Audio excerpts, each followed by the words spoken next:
Hey, what's up, guys? It's Fibromyalgia Mom here. Just doing an update video on just a day in a life with it.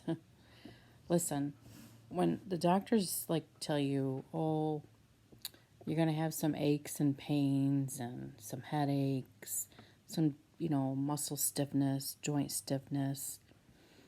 Yeah, you might be a little fatigued here and there because of the pain. You really don't think a whole lot of it because that's pretty much what they tell you. But let me tell you, it's so much more than that.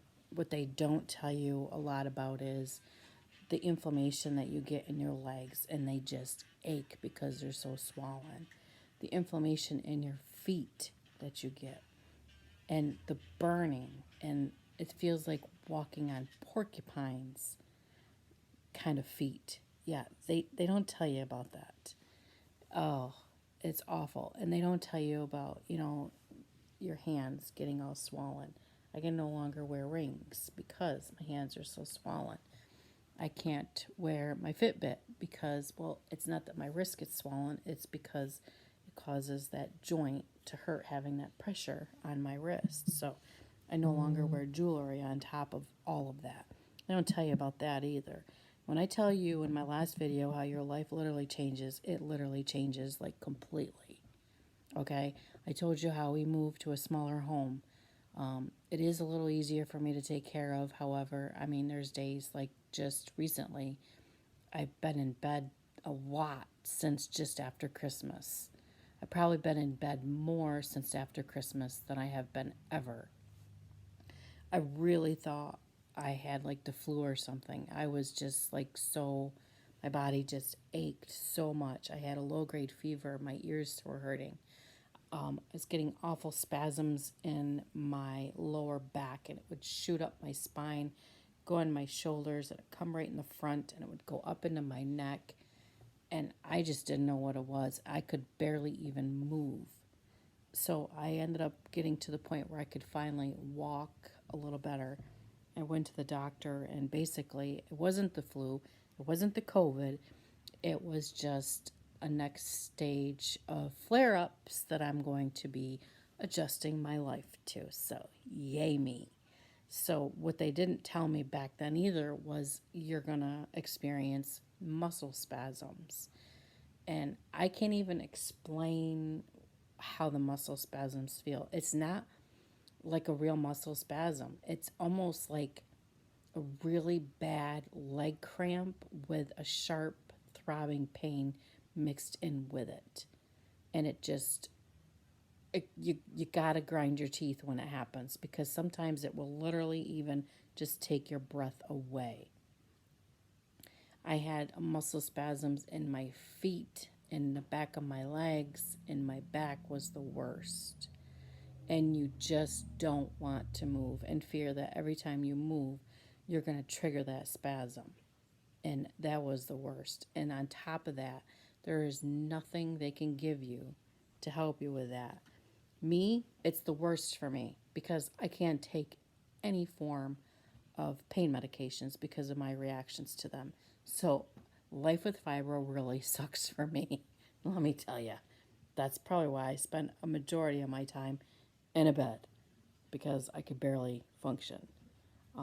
I do have to make sure I take my one pain pill every morning just to get out of the bed, which is awful. Awful, awful, awful. So, on top of my muscle and joint stiffness and already having back pain and hip pain, already having the neck pain and the nerve pain, now I get to enjoy the muscle spasms on top of that. And that's just a little piece of having the fibro because fibro is, like I said before, it's just a chronic pain. It's a some form of pain, one or more, all the time, every day. That is the worst part. Trying to explain that to people who look at me and say, "You look fine. You're walking fine." What they all don't understand is I might be walking fine, but inside I'm dying in pain. And I'm holding back sometimes tears because of the pain. That's what they don't see. And because they don't see it, they don't understand it. So you and yourself might be diagnosed with the fibro, and you're going to have that same struggle. Just trying to get people to understand you. Don't even bother. Don't bother. That's all I can say. It's not really worth your time, your agony, and your effort to get them to understand something that they don't. I've even bought books, and read the books so I could even better understand. And I've tried to talk to different family and friends about it. And it's the same with anything, like with my son with his autism, nobody understood him either. And I actually bought little pamphlets and books for my family to read so they could understand him better. I had some just give me the books back, and I had some that actually took the time to read them and know him and understand him. It's just, it is what it is. It's so fibro is nothing different. You're just in chronic, widespread body aches every day. And yeah, you're so fatigued because your body is literally trying to fight off this pain and it doesn't know what's going on. And the reason I had the fever was because my body thought something was going on and it kicked into high gear thinking there was an infection going on. So therefore I had the fever. Yeah, well, it wasn't it. It was just the flare up. So, yeah. Ugh, it was bad. So because you're in chronic pain and because your sleep is so broke up, and it's not anything uncommon for fibromyalgia patients to even suffer from a form of depression. I think if I didn't have people to talk to, it would have been very easy for me to fall into a deeper depression, probably more than what I think I may have. Yes, there were times I fell into a depression state. I, and a lot of it is just because you feel so useless and helpless. And you sit and you watch everybody else do everything and you're like, that should be me. I think the biggest hurt for me was when I had that flare up in my legs and feet, and it was our granddaughter's birthday, and I had promised her a cake. And that morning, I couldn't move. I just couldn't do nothing to function whatsoever. So I couldn't even make her cake, and I felt like the worst grandmother ever. You remember that day? It was awful. I just laid there and cried because I wanted nothing more but to make my granddaughter's birthday cake, and I couldn't. And it hurt me like you wouldn't believe. And I called my son, and I'm just crying my eyes out, and I'm like, I can't do it. I can't. And that was the worst. That was the worst. And I laid there and just thought, what? You really are the worst. You can't even get on the floor and play with her. Now you can't even make a cake for her. Yeah, that was the worst for me. That was my bottom dollar right there. But you have to, excuse me, pick yourself up, shake it off, and just do what you can do and live your life. I mean, that's pretty much it.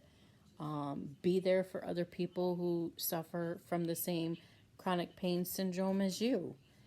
Encourage them, be there for them, pray for them, whatever they want you to do.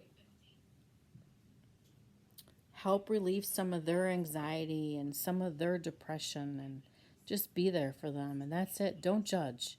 I'm so sick of people being so judgmental about any chronic illness or disability. It's ridiculous. Stop the judgment. You know what I mean? Seriously. Oh, deal with it. That's a rant video. That is not a Fibromom video. That is a rant video, and I'm not gonna go there. I'm just not gonna go there. I'm not in the mood today to go there. I still have just achy legs and back today, but a lot of the pain is still in the chest area and my arm. My arm was the worst. I actually thought I broke my arm. It was so bad. The pain was so bad. I actually thought I literally broke it.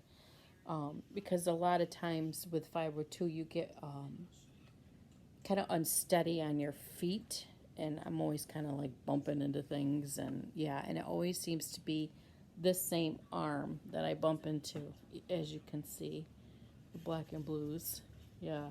It's always this arm that I bump into. So the doctor basically said, try not to do that. Why is it twice? So stop doing it. Okay. he he just likes to yeah. He's a nutcracker, all right. But that is the life with fibro that nobody talks about. That is for sure. Nobody talks about the depression, the aches, the pains, the inflammation, the spasms. Nobody talks about how it literally just changes your life. So, I think my next two videos are going to be one, how to deal with all of the depression and the anxiety with it. I'll do another video and how I can cope personally, in everyday life with everything going on. So I've got a few more videos ahead to do, so stay tuned. If you really want to keep track of my videos, make sure you like and subscribe to my channel, because that way you will get alerts when Fibro Mom comes on. So there is that one for today. I hope everyone is going to have a happy and blessed day. I love you. Mwah.